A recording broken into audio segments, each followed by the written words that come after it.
Pumasok ka? Hindi po, nasa linya sir kasi may mga kotse.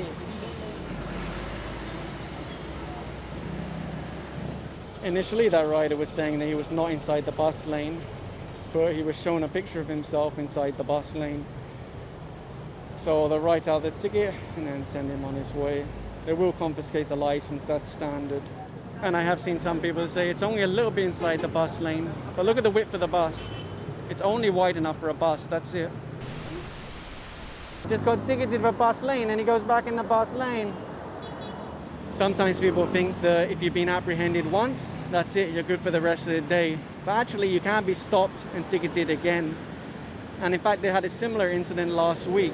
They flagged down 2 ambulances from the same private company, lights and sirens. According to the enforcer, there was no emergency, there was no patient, but allegedly they're going to an event in Moa. And after they were ticketed for using the bus lane, they turned their sirens on again and continued in the bus lane. And the enforcer said he told them not to use the bus lane. So you may have seen that SAICT posted something that they're going to issue a show cause order to those 2 ambulances. This Provincial bus is actually being ticketed. The busway is intended for city buses. One of the problems they have with Provincial buses on EDSA is they have the tendency to crash into things. Barriers, posts, walls. Now a lot of the time if you ask the driver, they'll say I lost my brakes or the vehicle wasn't responding. But honestly, a lot of the time it's because the drivers fall asleep. Now I'm not trying to give them a hard time, there are, good drivers. But if you work people too hard, too many hours on the road without a break, unfortunately that's what happens over and over again. What's going to happen here? Sometimes people comment saying it's a voiceover. It's not a voiceover. Everything is said here on the road itself. The rider already handed over the license and registration. There does seem to be a lot of MC taxis, right? Oh, just in time. What was that? My goodness, I just got back here and I saw that. Did anyone else see it?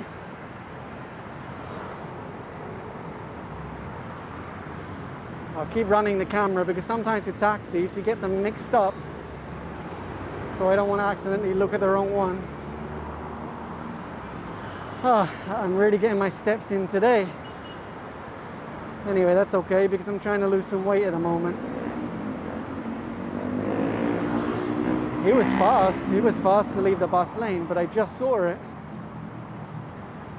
Hopefully the camera starts in time because when I press record, the camera is actually around 2 seconds delayed.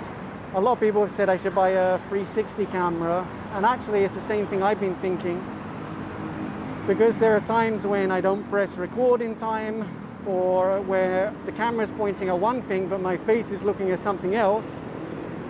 The only problem is a 360 camera, a good one, is anywhere from 25 to 30,000 pesos. Super expensive. So I don't know if it's going to happen anytime soon, but hopefully in the future it would really be nice. It would help a lot. There's no plate on the back, so it is a good thing that they were able to stop him. And they're already writing out the ticket now. I just saw him hand over his license. And actually this is something else I want to show you. Every other car, every other motorcycle is using the regular lanes. There's a minority using the bus lane and causing problems for everyone else. The reason why I'm bringing this up is there was a comment yesterday and he said something like, riders have no other choice, it's the only way that they can go. If that's the case, how come every other driver, every other rider can stay out the bus lane? And that reminds me of another comment I saw before where he said, even if it's wrong, we have to defend it because he's a fellow rider. Now that's just not right. That makes the whole community look bad if you're going to defend something that you know is wrong. Why don't you instead say, let's remove the bad riders so that the riding community as a whole is more respected, right? That's better. This is the way that the busway system is meant to work. You put 50 or 60 commuters on a bus and move them quickly along the highway. There's been some comments lately where they say, oh, it's an empty lane, it's wasted space. The thing is, it's not empty, is it? Because there are buses constantly passing through, loaded with a lot of people.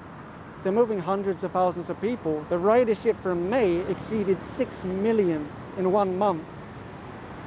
That space that you see between the buses, that's a sign that the busway works. If all the buses were bumper to bumper, it means something has gone wrong. The system is not working the way that it's meant to work. And if you fill that empty space with cars and motorcycles, all you'll have is another congested lane, and the whole busway system will fail. Mass public transport is one of the only hopes that Metro Manila has to try and defeat this traffic problem and the damage that it has to the economy, the damage it has on people's lives.